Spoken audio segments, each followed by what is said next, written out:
I'm Sal. I'm a customer reliability engineer. My pronouns are he, him. You can find me on LinkedIn there. And you also can find me at Furino on most social sites. So, show of hands, let's start things off. Who has read the SRE book? That's what I expect. OK. Who's read the SRE workbook? Great. And how about implementing service level objectives? Awesome, awesome. Now, since this is a kind of a special kind of conference here, I want to also have a show of hands. Who has contributed to one of these books in the audience? Yeah, there we go. All right, thanks. All right, so the SRE books, in my opinion, are directionally correct. But however, how to achieve SRE is still an exercise mostly left up to the reader. What do I mean by directionally correct? They were generally books written by Google or other large technology companies for them to go forth and be reliable. Newsflash, not everybody has Google size or shaped problems. And I want to ask the audience here, after reading these books, did you know exactly what to do? Did you know how to actually go off and do SRE after reading them? Generally not so much. Folks generally try to chart their own path or build their own SRE adventure. They take bits and pieces from what they've read and figure out what resonates with them and then go off and implement them with mixed success. So today, I'm going to focus on just a small section of something that was covered in these excellent books, and that's SLOs. And SLOs are hard to get right for anyone who's tried to implement them themselves at organizations. There's so much literature out there describing what SLOs are and how to calculate them. And there even was a wonderful session earlier today by Heinrich talking about the math of SLOs. However, how to incubate SRE and observability culture at organizations is quite challenging. Additional guidance is often needed to coach organizations in how to use SLOs. Some common questions people ask when implementing SLOs are, which metrics best instrument this service? What's a reasonable objective for this service? How should I use this error budget? Who else needs to understand these signals? This guidance is crucial because SLOs can help organizations empower conversations with data and enhance the understandings of a mental model of the service. They also can help define what actions need to be taken towards reliability. Sometimes there's a song and dance. Some people like to avoid saying SLOs aren't a culture change, but they truly are. They're a culture change to adopting more data-driven decisions across your organization. So, as a customer reliability engineer, I've witnessed many organizations encountering stumbling blocks when attempting to implement SLOs. This talk will discuss 9 common issues that are encountered when attempting to implement SLOs and how to get the most value of the SLOs you create. And most of us being SREs in the room or reliability adjacent, we all love our 9s. But I'm going to break these up into 3 groups of 3. There's going to be understanding systems, understanding expectations of system behavior, and recognizing when a system doesn't match those expectations. So, understanding systems. If you don't understand a system, how can you measure it effectively? A lot of what understanding systems is about is to draw out additional details about what a service is and how to unpack some of those assumptions that you might have. Hopefully, some of these 3 tips can give you a better idea of what your services are and what they're actually doing versus what you think they're doing. The goal here at the end of this section is to have a well-understood, high-quality signal that you could use to make decisions upon. So, first thing, measure meaningful things. SLOs are a way to shine a light on what matters to users. When engineers start using SLOs, they generally gravitate to metrics they already know. CPU utilization, disk I/O, bandwidth. While these signals are a great first step in trying to figure out what metrics are important to your service, and they're really important if you need to figure out if you need to scale your service, or if it's bottlenecked anywhere, generally folks should try to pick higher value signals, targeting user journeys and meaningful interactions with the service. Here, I'll introduce an example of a service architecture and briefly talk through how a collection of services contribute towards a larger user journey. So, Fortress Bank. They're in the finance industry. Who would have guessed? They're a card processor, and they have strong contractual and regulatory incentives to ensure payments are made to individuals quickly. This is their motivation for why we need to be reliable. They have contractual and regulatory requirements. And they want to make sure that their customers are happy. Things got to be happy. You got to send money around quickly and fast. So let's try to discover some additional information. What's the journey? What are the expectations? What are some of those dependencies? The journey. As a user, I want to send money quickly to a third party. Expectation. I should receive a notification that a payment's being processed. Dependencies. Well, there's a third-party application gateway, there's a clearinghouse, there's a screening process we have to do because we have to make sure money's not going to certain places. All these seem reasonable for financial services and sending money around the world. So when we first met with Fortress Bank, this was the initial service architecture diagram here. And you could see this is a bit cluttered. This is essentially wasn't corresponding to user journey and so forth yet. This was just everything the team owned. Everything that they owned is in green, and everything that was external to them is in blue. So, and this took some time to get out. There were some discussions and some discovery. We need to identify what was actually important here and what wasn't. And throughout some conversations there, we were able to bifurcate this into two distinct user journeys and get rid of some services that we really didn't need to measure. So the first one is this level 1 acknowledgement. Acknowledgement that we received your request to send a payment, and so forth. Due to contractual obligations, this first user journey had an SLA where 99.9% of the time, acknowledgement of payment had to be processed within 2,000 milliseconds. It's pretty quick. We relied upon the team's mental model to map out the flow and make clear what services were in scope and which were out of scope. Moving on to the second user journey, this is the one that, hey, the payment has actually been processed and been completed. You can see here, oh, hey, there's a much more complicated flow here, and we're stepping across a whole bunch of different places here. We're starting there, 1, 2, 3, 4, 5, 6, all the way out and back and around. Now, this is where we could start breaking up the journey. Hey, we know how much it should take from beginning to end. Let's start maybe allocating individual time pieces to each individual parts of this. So we could have an SLO around the whole end-to-end journey, and then for the individual components as well, if so needed.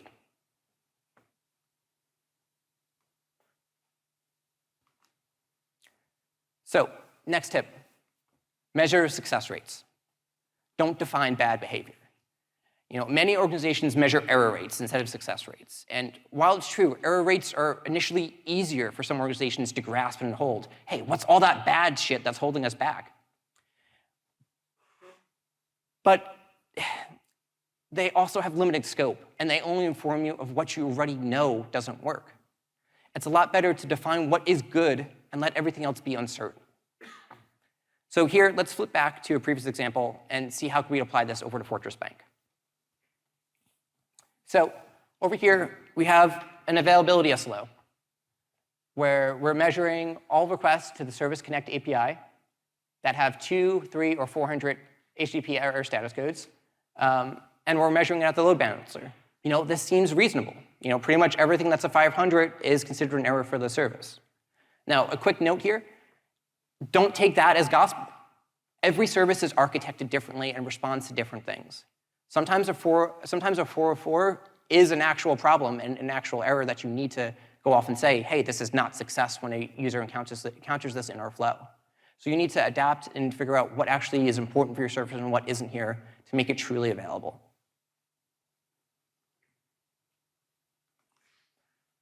So next tip, provide raw data for SLOs. You don't want to downsample. You don't want to average a query, do a percentile or a sum, and so forth. This is, I call this all pre-aggregation of the data. While this is in the right spirit of picking a correct objective, it generally hampers any insights you might have around that service. It gets more complicated when data sources start to downsample metric values, which can then contribute to forward error as well. So let's take a look at an SLO where pre-aggregation actually hid information, and when it was removed, the team gained a meaningful insight about a service dependency they weren't aware of beforehand. So let's introduce here StreamsRS. They're in the entertainment industry, and they do streaming video. Who doesn't nowadays? Motivation. They have contractual agreements, but they also have competitive requirements as well. Since there's so many other people doing streaming video in the marketplace, they need to be quick and responsive to what people have found in other services is an appropriate experience. The goal they want to have here is ensure low latency streaming video to consumers. This all seems pretty reasonable for someone in the entertainment industry streaming video. So after spending some time discovering, designing, and implementing their SLOs, they started a cycle of reviewing them. This is a few months after the fact of going forth and creating the first couple rounds of SLOs. So we could see here that, this SLO is clearly way underperforming of what they want. We could see a whole bunch of different error budget burn rates here as well. And it was only after analyzing it and removing the pre-aggregation from the query that we started to see a pattern here a bit.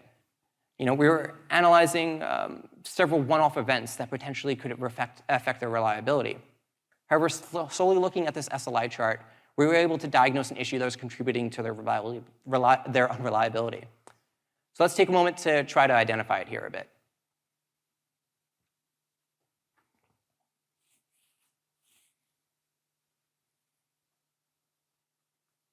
All right, here we go. So it appears that every 24 hours, they had a huge spike in latency that lasted to 30 to 45 minutes. And this was happening because they were refreshing their cache at the same time every day. And the end users were experiencing this very poor performance for a large part of the day that they just weren't aware of previously until they actually started to look at the data and actually measure things better. And I think this is also like proof here. Once you start reviewing your SLOs, you could gain additional insights about dependencies you didn't even have. We've already been working with them for about 2 or 3 months at this point, and this caching service didn't appear on any single dependency or architecture diagram that we saw at all, and this was just an aha moment once we found that. So we have a good idea now that we're potentially measuring the right signals. What's next? So let's start trying to understand some of the expectations we have around the system behavior. So this is where we figure out what would be some proper objectives, actions, time windows, etc. So first, look back to look forward. Picking objective can be really hard, but for existing services, it's generally good to look back and go through some of that historical data. And it's generally a misstep to say all our services need 5 nines of reliability or better without having the data or the reasons or the business implications to back that up. So when it comes time to picking an objective, it's important to understand several factors here. And I like to bottle this up into 3 questions working with groups. How reliable does a service need to be competitive? How much unreliability can we tolerate with the current system design?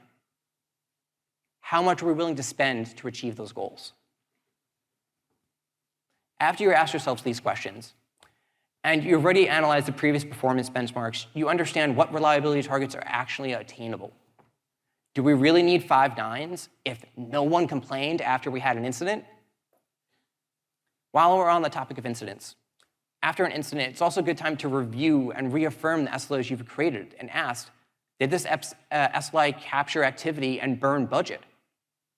Or if it didn't, ask, are we really measuring the right thing for this journey? Should we measure something else? It's important to evaluate how much excess error budget you have as well. This could help your development teams push additional features, or maybe you could run some chaos experiments if you're that mature, and you start trying to become more reliable in the future. So let's go back to our friends at Fortress Bank. So due to contractual obligations, this is the first user journey that had the 3 nines SLA, and they had to send an acknowledgement that a payment had to be processed in 2,000 seconds. So when we asked them to go back to some of their existing data, and we're just like, oh, hey, give us the P50. What does that look like? And it turned out it was a lightning quick 100 milliseconds. I was blown away when I heard that, based upon all those conversations I had with their architecture and so forth. So we set that as our fast boundary. And then we also were able to figure out what the slow boundary was here based upon the SLA. We know that had to be 2,000 milliseconds. So we went forth and created the P50 at 100 milliseconds here. And then we created the 2,000 milliseconds here at 3 nines. That's our SLA. So, and we gave this the lightning quick kind of label. It's generally helpful because not everybody in the organization who might see this dashboard or see this chart might know what 200 milliseconds actually means. What does it mean in terms of the service? So it's important to give these things good labels that are, let's say, human readable, or maybe non-engineer readable, And then from there, we went and stepped it up. Hey, what's the P90 look like? It's around 1,000. All right, let's just say that's OK. This is just an indicator. The service seems to be, it's a little slower than what we expect, but it's generally all right. No reason to cause alarm. Step it up, P95, 1,500. We're starting to lag here. P99, 1,700. Something's going wrong here. We need to start looking and taking action.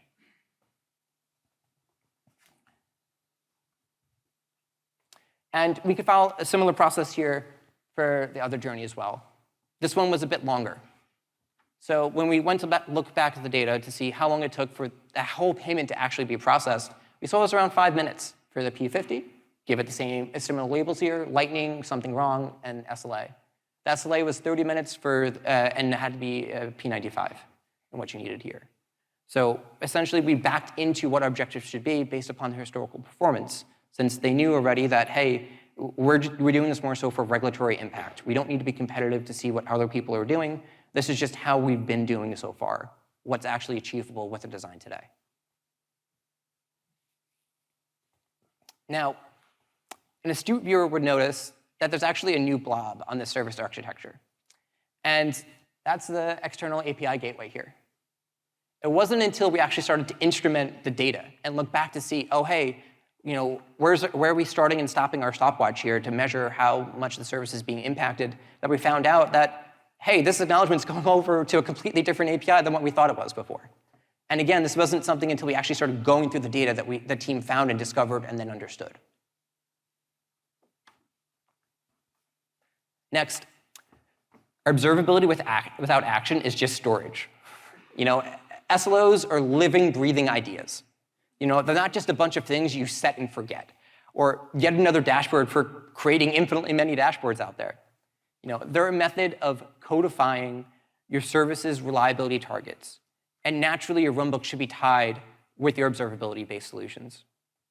I'd also recommend setting up automated actions to take place, especially if your SLOs are in the neighborhood of 4 or 5 nines of reliability. You can't rely upon humans to take action there to defend those budgets. You have to be taking automated actions there to go forth and keep those services reliable. You could also look at this from the other end, that you should only alert or page when it's absolutely necessary. So let's flip back over here to Fortress Bank.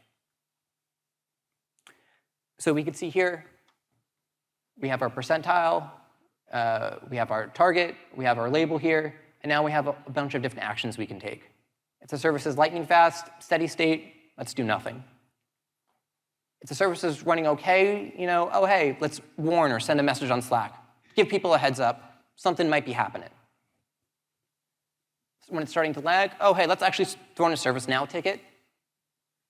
Or something's wrong, let's page on-call, or full crisis mode, full outage once we start breaching SLA.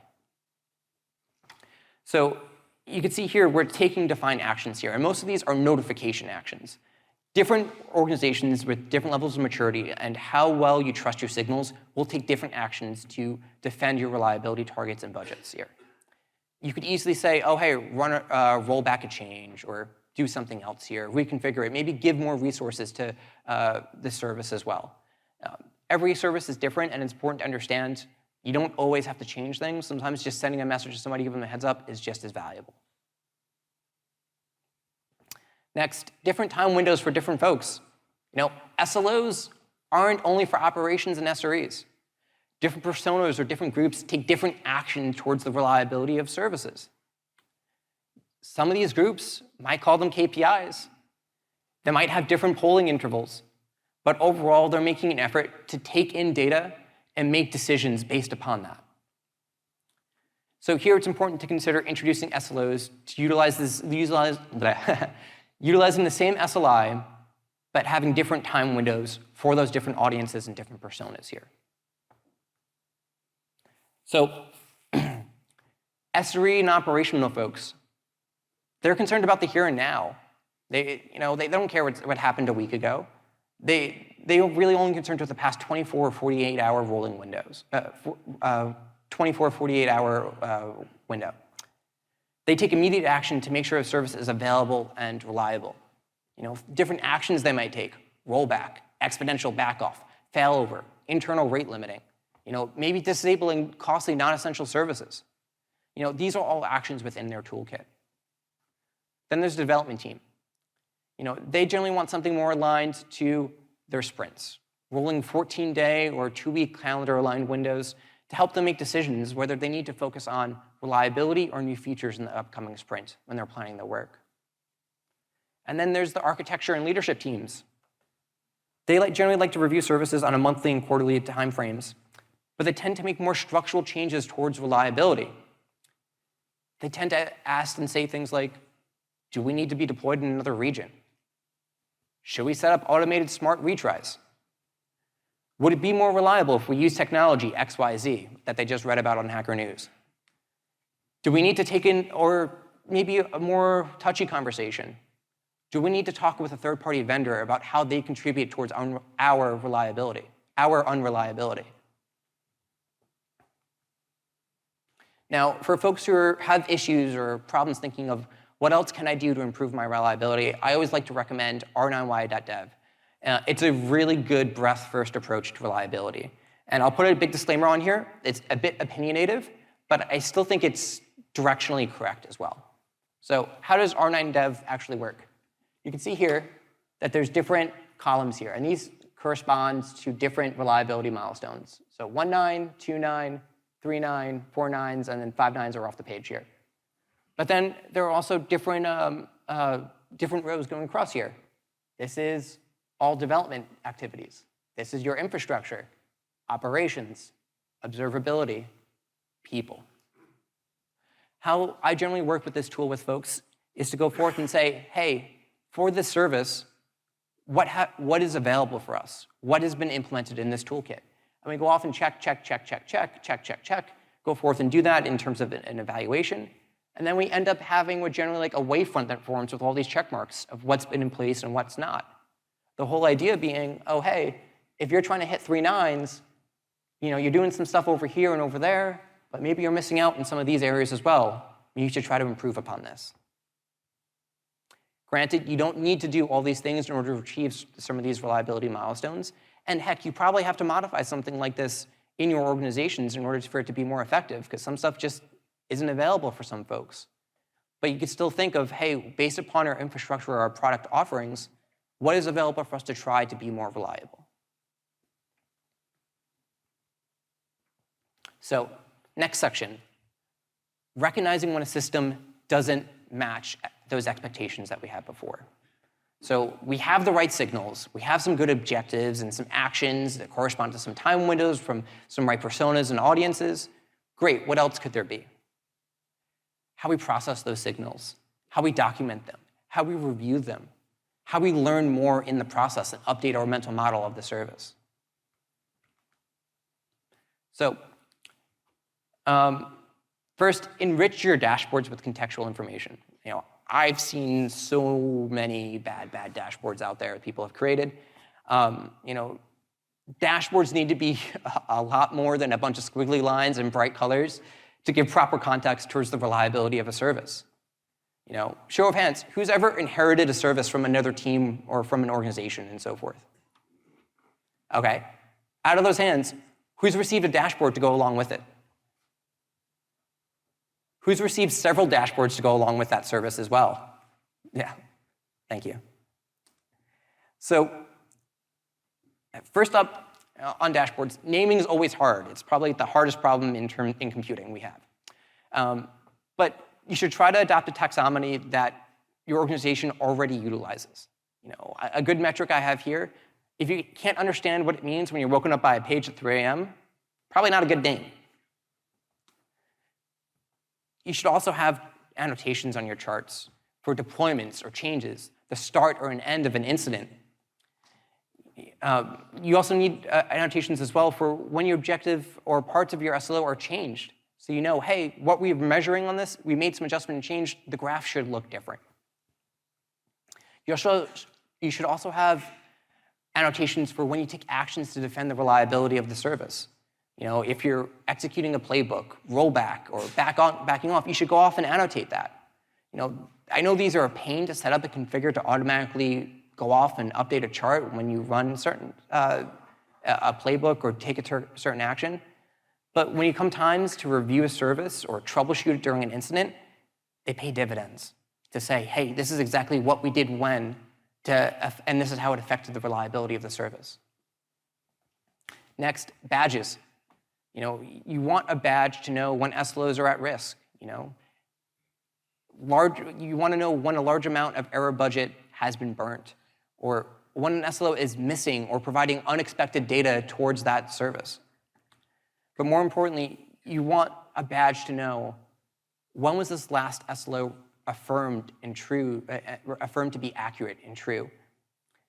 It's so important to know that this isn't stale, especially when you're inheriting the service from another team. When was the last time someone reviewed this? 2019? Uh-oh. I don't even know if this stuff is even still relevant today, based upon its current architecture and design. They push so many different features and stuff there. And next is dependency mapping. If a service is having issues, you need to look up, down, and around. You need to see if other services could potentially be affected.